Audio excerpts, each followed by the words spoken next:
This is going to be the flagship session. Dr. Adam Atoot, who is the Transitional Year Program Director at Hackensack Palisades, he has joined us, and he'll be joined by his colleague, Dr. Simka Weissman, who is the Director of Clinical Research at Hackensack. I think the way we had set up the schedule, what Dr. Weissman was to go first, but since you've joined Dr. Adam Atoot, maybe you can kick it off, and we have 50 participants eagerly waiting on the interviews. What do you look for in the interviews? What can they prepare for? How to nail the interviews as they prepare for the virtual or hybrid session. So the stage is all yours, sir. Sure, Pom. I'm completely comfortable if he wants to go first. I just came to kind of observe a little bit. He has not joined yet. I think he will join in about 15 minutes as per his, Okay. Maybe you can start. I am sure you'll get a lot of questions. So. Sure. No problem at all. First of all, thank you all for having me. It's an honor, privilege to be here with you guys. Poam, thank you so much for setting this up. I think more of these sessions is definitely welcomed. I know the match system is changing quite rapidly now. So somebody with your senior leadership to help these young doctors kind of maneuver the pathway definitely increases their chances of matching, and hopefully we can answer whatever questions they have.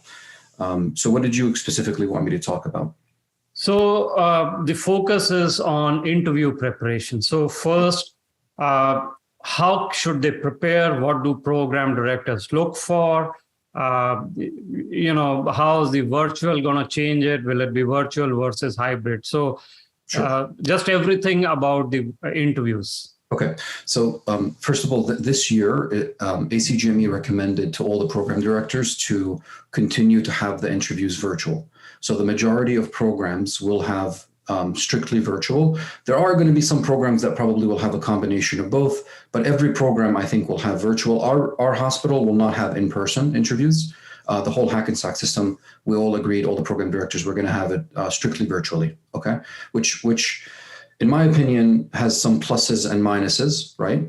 So obviously the pluses is that you guys get an opportunity to apply broadly, and you don't have to worry as much about the cost of flying, getting a hotel and the stay.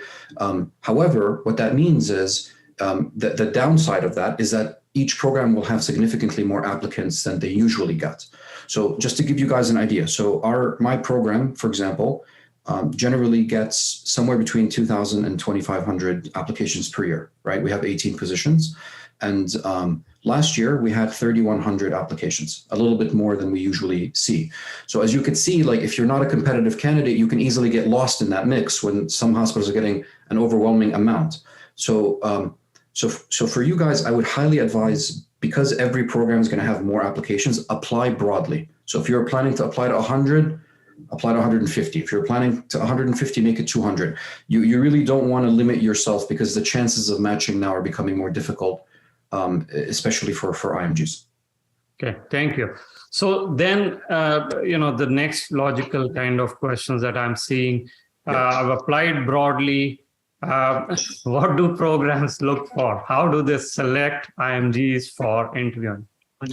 Cool. So I'm going to tell you that in programs that are the size of ours, when we have 2,500 applications, there's really no time to go through every single application. That's impractical. Even if you spend like 20 minutes per application, right? Times 2,500, that's like months, right? So you can't really do that. So the way we do it is we have some filters that we place where we're able to kind of bring down from 2,500, and our goal is to get down to maybe 1,000 applications.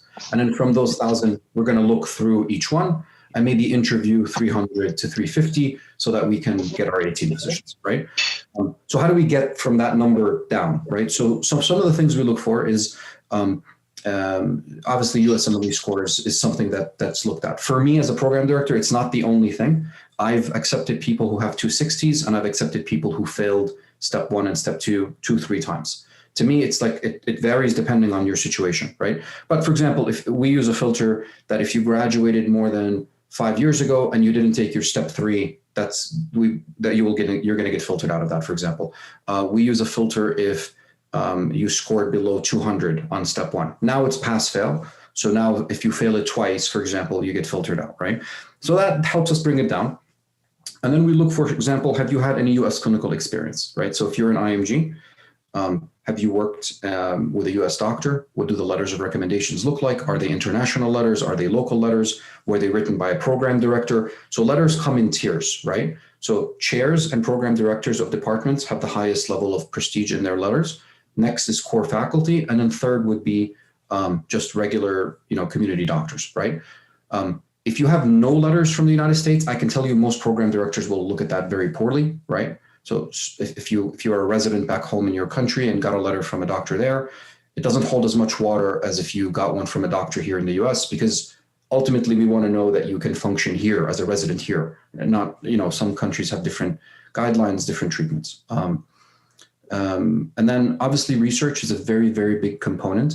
So if you, for example, didn't do well on a particular exam, if you have a couple of publications, it kind of offsets that, right? So I think Poam can kind of guide you on that. So that's kind of like the selection process, right? So that's how we kind of get down to select. And then interviewing is a whole different ballgame, obviously. So just on the selection process, because this year and probably part of next year is going to be a hybrid, you will see many applicants with step one pass fail, but many with scores. Right. How will programs in general evaluate someone with a pass on step one, but someone with a score? So I'm going to tell you that when I was in meetings and like when ACGME brought this up, I mean, I kind of, I was very concerned, and I voted that I don't think it's fair that we get to see, like, if a student graduated 4 years ago and got a 200 on step one, a bad score, right? And then now today in 2022, somebody takes it and also kind of gets 200, but on my paper, it looks as a pass. And then I can see the 200. I think it's not fair that I can hold it against the guy that I can see it, but then the other person that just passed, he looks like he scored 250 the same way. You know what I mean? It's not fair. So this is what I kind of, me and a bunch of my friends that are also program directors, we all agreed that if somebody got a bad score and they passed, we will not hold it against you as far as step one, right? I will consider it a pass. I will not, me personally, I'm not going to penalize you for that. The same way the US grad has a pass, you will have a pass. But I'll tell you, Poam, like, if somebody has like a 250 on step one, right? I mean, it's human nature to kind of like, you saw that, right? You can't not see it now, right? You're going to give them an extra bonus point. They're like, okay, this guy actually is really good. He scored very high, right? But having a bad score, I think most program directors understand it's not fair. So we will probably not hold it against you. It will be considered a pass. Step two, though, however, yes, that score matters now more than ever. It matters a lot more than step one now, because it's a numerical value. We can filter off of that number. Okay. More on the evaluation. So you have helped many of our students both in tele-rotations and on-site rotations, and thank you for that. Now, how do programs, or how will programs look at someone probably who couldn't travel, had to do tele, versus someone who had to do could do on-site? Yeah. How will that factor in? Yeah, look, Poam. So COVID kind of like changed the paradigm around this, right? And I will tell you, tele-rotations are here to stay. They're not going anywhere. The same way telemedicine now has become a very important root of what we do as doctors, right? So when you guys come to train with us as residents, you will see that we train you on telemedicine because patients want that, right? They want that. Sometimes if you want to just go over labs, you need to learn how to interact on a telemedicine setting. So having said that, telemedicine rotations are there. There's a movement now in the United States to make things more equitable, right? Like that if I have millions of dollars, right? So my child will be able to go and travel to every hospital in the country versus, let's say, Poam doesn't have as much resources. His child is also applying. It's not fair that Poam's child, who's also as good as my child academically, can't get that experience, right? So there's a movement of trying to equate that now. And so therefore tele-rotations make it, doctors understand that it's a cheaper way. If you don't have the resources, it is a cheaper way to get clinical experience. And for me, when I see that and someone explains to me, hey, my financial situation was not that good, but I still went out of my way to do a tele-rotation, but I couldn't afford the flight, I couldn't afford the hotel or whatever. I mean, to me, that says a lot about that applicant, right? He could have just said, I don't have money. That's an excuse. But he squeezed a couple of $100 and did a rotation. I mean, to me, that says a lot about the effort that they want. They're hungry. You know what I mean? So I think tele-rotations are just as good. I don't hold them against. Now, what you do in the tele-rotation does matter. So if it's just one of those things where you're just sitting there and you're just watching, that's not as important to me as if, for example, like we have a tele-rotation that we do with Sarthi where it's interactive, right? I get to pick your brain. I get to understand, like, how would you approach this patient, right? Like that's a back and forth where you're actually interacting. That means a lot more because that means the doctor saw you, thought you were good enough, gave you a letter or a recommendation or whatever. That means a lot more than just an observer, like just watching through a lens. Thank you. And to our participants, if you are looking for this tele-rotation, we are open for September, and my team will punch in the link for you guys. Next question, Dr. Atoot, do you consider med school scores while we are, while screening the applicants? Yeah, so Pawam, when we get applications, there are literally like thousands of medical schools that we get, right? So from all over the world, it's impossible to see like the standard of teaching in every school, right? So in the US, at least the reason why US grads tend to get like a little bit of somewhat of an advantage is because all of their teaching is standardized by ACGME, right? But if some guy went to school in China versus a guy that went to school in the UK, I don't know if their curriculum was as, had the same standard of care. So if you got an A in, internal medicine in China, I don't know if that equates to an A, let's say in Hackensack. You know what I mean? So for me, medical school grades don't mean as much, right? I need to have a standardized ruler to measure you. So the USMLE is a standard ruler. Everyone's taking the same exam. Everyone's taking the same standard measurement. I can equate that. But however, it looks bad if you're applying for surgery and you failed surgery or you got a C in surgery. That looks weird, right? They're going to ask you about that. So just make sure at least the clerkship that you're applying for, that you're doing very well in it, right? Other than that, really not as much. We don't look at that as much. Okay. Other question that is coming up is tele-rotations in surgery. So yes, we are working with the Dr. Atoot's team to get it there, and you will probably see it very soon. Now let's switch gears, Dr. Atoot, and talk about actual interviews. So one of the first question is, discussing red flags in the interview. So one of the questions is, how do I justify my lower scores? Not justify, but discuss my lower scores during the interview. Should I discuss it or should I not? So I will tell you that if the program director does not bring it up, I would not highlight it, right? So remember, during the interview, like you're a salesperson, you're selling yourself, right? If you're buying a car, the car salesman doesn't go to you and says, the wheels here were broken last year and the brakes need changing. No, he tells you, look, the engine is great and like, look at this and look at that, right? He highlights the positives.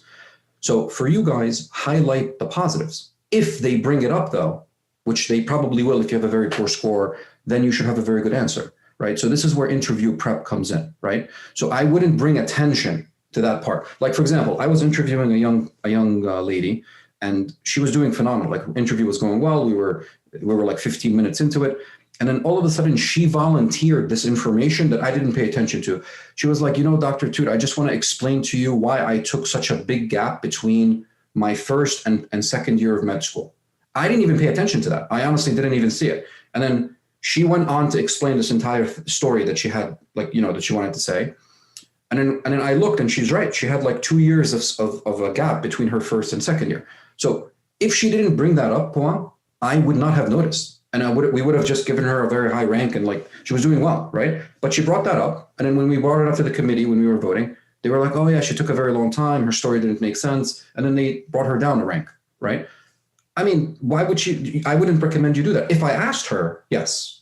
So does that make sense? You know what I mean? Yes. So if you guys have poor scores, I wouldn't bring them up. But a good answer, for example, of like why, I really don't like it when people make excuses. Like when they say, oh, like, I was sick that day and like, I was under stress and I'm not a good test taker. That's not a good answer.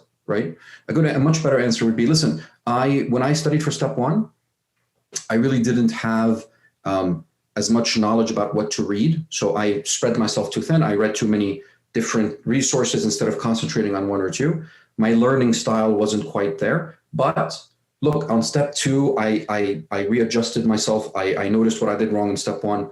And look, my step two score is better. Or I took my step three and see, I passed my step three to make up for that. You have to make up for that. And you have to show them you learned from that mistake, right? If nothing in your CV says I made an error and I corrected it, yeah, that error will stick. Thank you. And to our participants, we do have extensive interview preparation, and Dr. Atoot and Dr. Weissman have graciously agreed to help out our students as well. Details to follow on our website. So just stay tuned on that. Next question, Dr. Atoot. Is year of graduation actually a filter as you are shortlisting applicants for interviews? Okay, so that's going to be extremely dependent on the program, okay? So I'll tell you, my program, I don't care what year you graduated, right? So I really, people's lives change. I myself, I grew up overseas. Like, I understand the struggle of having to come here, your family having to uproot. So I try to bring IMGs as much as I can. That's why I participate in these programs.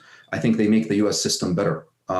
However, I personally don't, but some programs certainly do. And so you have to kind of, I would still apply because, when you're looking at websites like Frida and all these websites that try to give you that information, I'm going to tell you, Pawan, like, some of them are not updated. Like, for example, if you look at Frida today, it says my program and the Hackensack hospitals don't sponsor visa. But as of a year ago, we started doing that, right? But there's a lag. So if you were applying, you may not apply to my program and miss an opportunity. Does that make sense? Yep. So I always say, listen, programs change, faculties changes, program directors' minds change, apply. The worst that can happen, if Frida tells you, listen, this program might filter you out. Yeah, it might in a regular situation, but this is not a regular situation. Things change, apply. The worst that can happen is they say no. At best, they change their mind and you get an interview. Who knows? Things have happened like that. So we don't filter, but the majority of programs that do filter use about 5 years as their filtering period. Most of them use 5 years and out. Next question again about gaps. So, many of our applicants moved to the US, started families. So one of them is saying a 5-year gap being a mom. The other is saying 6 years gap, including marriage, shifting to the US. But you said no excuses.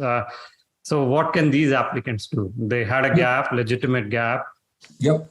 No, when we say no excuses, guys, we mean no excuses as far as like justifying why you got a bad score.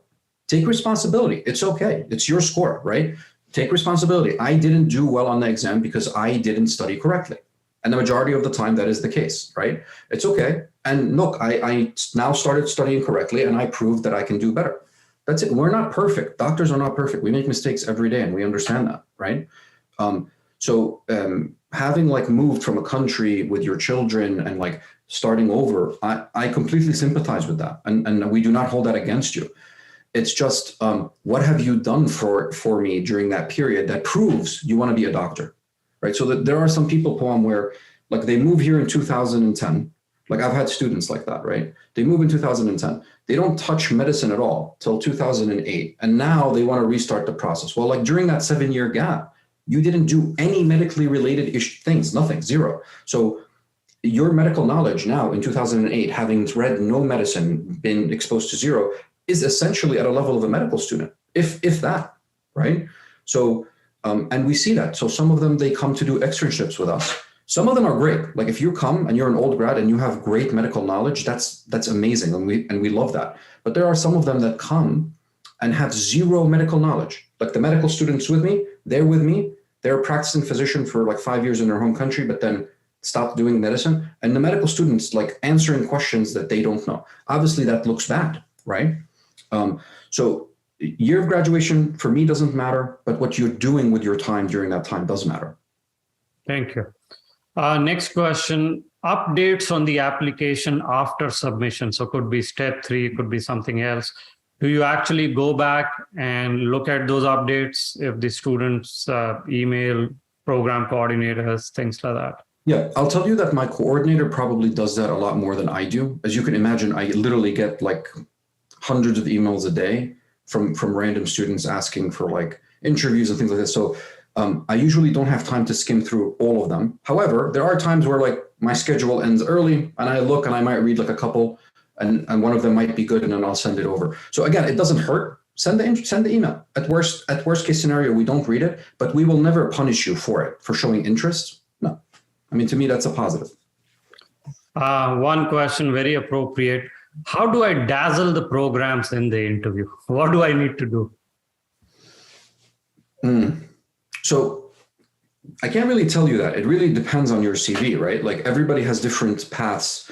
Number one, first and foremost, you have to be confident, okay? Nobody wants to take somebody that like, I feel like is shaky and is not sure. And like, you have to be confident, but at the same time, humble, right? Like confidently humble. And it's sometimes a difficult mix. That's why you need to practice, right? You want to be humble in your success, but at the same time, you want to show them that, look, I've done all of this in a humble manner, right? And you know, highlight your positives. And you know, like the interview is usually not just the program director's opinion, right? So me, I'm one vote on the panel, right? My vote counts the highest, but still, nevertheless, my chief resident, I trust him like I trust myself. And sometimes he sees things that I don't see, right?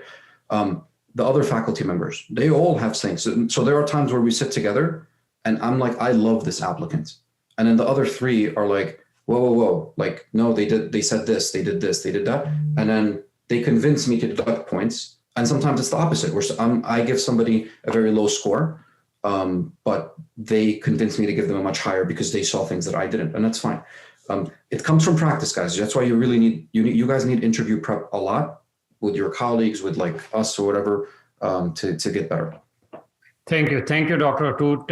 Again, we will be starting interview preparation very soon to all our attendees, and Dr. Weissman, who's just joined, and Dr. Atoot have graciously agreed to help our students. So stay tuned for that.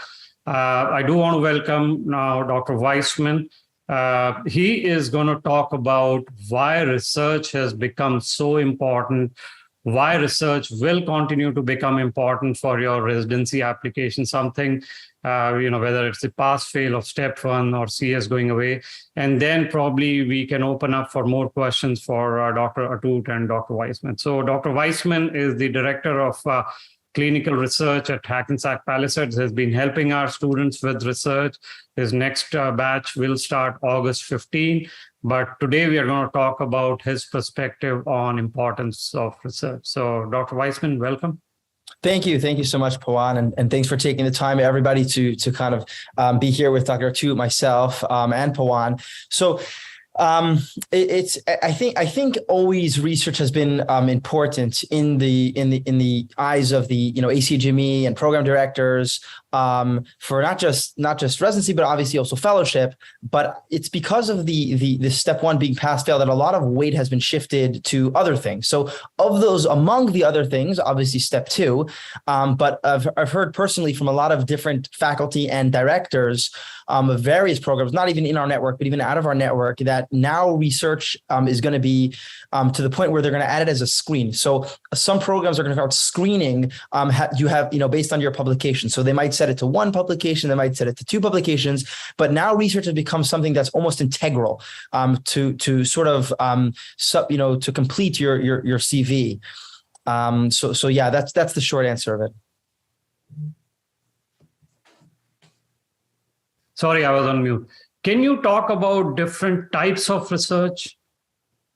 Yeah. So that's a good question. I mean, a lot of I found because I work a lot very closely with the residents and help them with their research, because every program essentially by ACGME requirements needs research, right? And there's always a question like what exactly is research? Does it have to be a massive study, The answer is no. There's many tiers of research, right? So the lowest, so just starting from something so simple as a, poster presentation, that itself is valuable, right? Because for the ACGME, it shows, yes, my program now has research and it counts as research. So the programs want to see that, if as a medical student, you can do a poster presentation, you could submit it to a conference. So when you're a resident, you'll do the same thing for our program and you'll become valuable in their eyes. So getting back to the question and not getting derailed, poster presentation is the lowest yield. After that comes a case report. Case reports aren't necessarily, don't have to be crazy novel, but as long as there's a very good teaching point, that's what I tell a lot of the students and the residents. And there's a lot of interesting cases that happen in our hospital, and we write them up and we try to submit them for publication. After that comes a retrospective study. Actually a systematic review comes after that, like some sort of review article that's systematically evaluating the literature. And then comes a meta-analysis, which you take the data, you actually pool it together and come up with original results. And then comes a large retrospective cohort cross-sectional analysis. And then after that, it's going to be like a prospective IRB study, which is almost impossible to do. And you really need IRB approval. But generally what we focus on here, with the residents and with the students is large retrospective studies, cross-sectional analysis on topics in internal medicine, a lot of oncology. We do a lot of gastroenterology, some cardiology, some neurology. So stuff like that. Yeah. Thank you. And to our attendees, August 15 batch enrollment has started. You can go on our website, but my team will post the link for you for the research course. So next question on research is, what do programs look for when they see research on my CV? What are they expecting? Yeah, that's a good point. So what happens is that so pretty much everything on your CV, it could be a matter of talk, right? It's a talking point, right? So now what happens is, let's say you're looking through your CV, they look under the research publication, right? Research right there. They see the title of this paper, submitted to this journal, and it's just submitted, right? There's a lot of times to get it to be, accepted and published takes months. It comes down the road. It's not so fast, but they see submitted. So then they say to you, I see you have an interest in, ECMO and COVID patients. Tell me about that. So now what you're doing is you're giving them a launching pad or a talking point, which can only help you, right? Because now you can use this conversation to show two things. A, your interest in academic scholarly activity, which they want to see, and B, your interest in that field in cardiology, in medicine, in OB-GYN, neuro, and peds. So you can give them now a very safe talking point where you can show them many valuable things about yourself in a very in a way that would sit very well with the whole ranking committee. And that's what the point of seeing it on your ERAS CV when you list it as a publication, even if it's only submitted, it just opens up a lot of doors for talking. So that's what I think about that. Okay. And, a question we typically get, how many research publications does it take? Is there a number? That comes back to this, there's of course there's no cut. It's not like, okay, he has 4 publications, we're taking him. It's not like that at all. It's I would say at least one or two, just to show that you're engaged in scholarly activity. You go above and beyond, you're able to work as a team. You're able to, you have interest in interesting cases, just to show them something. Listen, if you have 3, 4, 5, obviously it looks a little bit better, but at the same time, I would have 1 or 2 to allow programs to give you a chance to show them of your interest in the field. Okay. Thank you, Dr. Weissman. Let me pick other questions and see, now they are coming for both you and Dr. Atoot. So one question, Dr. Atoot, is because you mentioned about visa. Should I talk about visa issues in the interview, after the interview, J1 versus H1? How do program directors look at it? So I don't know why you would talk about it during the interview. So they would not select you for an interview if they think they can't sponsor your visa, right? So like when you apply on ERAS, we can see that in your application, you say requires J1 sponsorship or whatever, right? And if we see that, and let's say I'm a hospital that like 2 years ago, we didn't sponsor any visas. So we used to just see that and we just say, okay, we can't interview this person, right? So no, if you got selected for the interview, it means that the hospital sponsors whatever visa you require. For us in our hospital, we sponsor J1 visa. Thank you. Dr. Weissman, does the authorship sequence or the number matter? That's a good question. I get this a lot with the thing, because people are fixated on like, I want to be first author. I want to be second author. It's almost some sort of like ego or it sits well in their head, or they heard from a friend. So the way it works, guys, is the person who reads your, right. So your interviewer has your CV, your ERAS CV through ERAS, and it'll say the name of the paper. It'll say the title. They're not going to count. Okay, 1, 2, 3, 4. Oh, he's fifth author. You know what I mean? It's not like they're going to want to see that you're engaged in a project. They're going to ask you about it. They're going to want to make sure you can talk about it, and they're going to want to see that through the project, if they can get a sense of your interest in the field, and if they feel like when you're in residency, you'll be able to help them with their publications. That's all they really want. But thanks for bringing up the question. It sounds silly, but I get it so often that I'm like, maybe we really should address this. So yeah. Okay, the next question also to you. I've done research, or I want to do research in different specialties. Will that be a red flag? So for IM, if I do something in surgery or vice versa, how do programs look at it? Yeah. So that's another good question that I get. And so listen, so if you're going into like ophthalmology, it would probably look a little bit better if you do like some sort of hot topic in ophthalmology. But at the same time, if you have a very good study on like heart failure, it still shows you're engaged in academic activity. It shows you're interested in research. It will only look good. It can't hurt you. You know what I mean? It can't hurt you. It's probably better if you try to stay a little bit more within your field, but it's still, it's only can help you. Okay. Dr. Atoot, a question for you. Many of the IMGs coming from Asia don't know Spanish. So is that inability to speak, Spanish is one of the fastest growing here in the US, inability to speak Spanish prevent us getting the interview? I've never really paid attention to that, to be honest. So probably not, no. Now, I'll tell you, it depends on like where you're applying. So there are some hospitals that really don't see too many Spanish-speaking patients, right? It depends. If you're in metropolitan cities, yeah, certainly. So our hospital, for example, I think like a third to a fourth of our census are Spanish-speaking patients. So it would help you, but it's not like we want exclusively people that speak Spanish. So like most of our residents don't speak Spanish, but it would be nice. But I guess that would be hospital dependent. But we don't like filter on that. It's not going to be held against you, no. Other question, although now it is a decision already made, why was step 1 made pass-fail? Yeah, that's a really long conversation. Look, there are many reasons. I'll tell you what they cited, what ACGME cited as potential reasons. They said that, for example, that it used to cause too much stress on the student, where they were not really paying attention to the medicine portion of learning. They were just reading review books to take an exam, which I guess to a certain degree is true, right? I also I can't help but say this. I mean, this is obviously not something ACGME said, but it certainly helps the American graduate. I mean, there's absolutely no doubt about that, right? Now if you take away a score that an IMG used to score much higher versus the American grad and prove that they can compete, now you essentially remove that from even being in there. So like the IMG now has only one option, which is the step 2 score, right?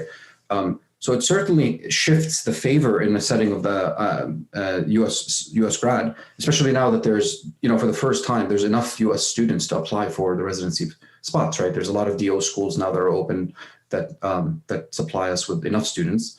But that's about it. I mean, that's really the major reason was like the stress on the student, and like now they can concentrate on like learning rather than that, and they can move and concentrate on research rather than just studying for an exam. That was the gist of it. Yeah.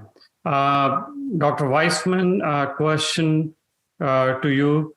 Should I mention all my publications in the CV, even if they are a mix of relevant and non-relevant to my specialty? Yeah, I mean, that goes back to the same point. So, the more you show, the better. Obviously, you should mention all of them. Some will maybe look a little bit better, some less, but it's still all going to help you, even if it's not a little bit, even if it's a little outside of the field that exactly you want to go into. Okay. Dr. Atoot, we all know plagiarism is bad, but do programs actually check for plagiarism in personal statement and other aspects? We personally don't run your letter through a system that tells us you plagiarized, but I think we read enough letters of recommendations where sometimes we can recognize patterns. And So I will tell you, don't do that. I mean, you're a doctor, you should have integrity. I mean, we also, whoever you are, wherever part of the world is, you guys are literally in the one field where you're held in the highest esteem. Any doctor can go anywhere in the world and you're held in high esteem because of who you are. Don't jeopardize that by plagiarizing. I mean, I'll tell you, you probably won't. I mean, I don't know if anybody would catch you, but it won't feel good internally for the rest of your career if that's how you got it. So it's a bad thing. Yep. Thank you very much. We are coming towards the end, but any other questions? Our applicants, we've had a marathon session today. So if there are any other questions, let us know. Otherwise, we will post information about our research course as well as the interview preparation on our website. And again, thank you very much, Dr. Atoot, Dr. Weissman. This was very, very helpful, very productive session to all our attendees. That's our pleasure. Anytime. Thank you. Thank you. Thank you. So I will be around for a couple of minutes, everyone, if you have other questions, and I'll wait if there are. And again, thank you to all our panelists today, and thank you for the attendees for this session. Maybe a question for you, Dr. Atoot, since you're still here. Yeah, sure. Importance of the MSPE. Yeah. Letter. How important is that? I mean, I know that some schools don't provide that, right? So some IMG schools are not familiar with that and don't provide that. So to me, it's not something that if you don't have it, I hold it against you. All the US schools do provide it. It's part of the protocol. So, I mean, I can probably, the MSPE, guys, is essentially just summarizing your medical school performance, right? But I could probably see that through your CV. I mean, I can probably look at your scores and everything and decide for myself how you performed. So for me, the letter is not very important. It's not very important. Now, many of our applicants do have home country residency. Mm-hmm. So how do you evaluate that? It's a positive, for sure. So if you did residency back home, of course, you're going to be more competitive. However, there are times like Puam where I'm telling you, like where somebody did their residency 5 years ago in their home country, but then didn't do anything after that, like left the country and then has not touched medicine. So if you did a residency back in your home country, yes, that's a positive. However, I want to see from the time you finish to the time you're applying that you're still involved in either research, clerkships, externships, like, making sure that observerships, like just spending time with US doctors so that we make sure that when you start as a resident, you still have good sound knowledge. Well, I think that was all. No more questions, at least unanswered. So thank you, Dr. Atoot. Thank you, Dr. Weissman. And thank you for all the attendees. We will be posting more details on our website. Like I said, on the interview preparation, research, and the upcoming tele-rotations. And we'll be in touch. So thank you all, everyone, for joining today's conference. Thanks, everybody. Thank you. Bye. Take care.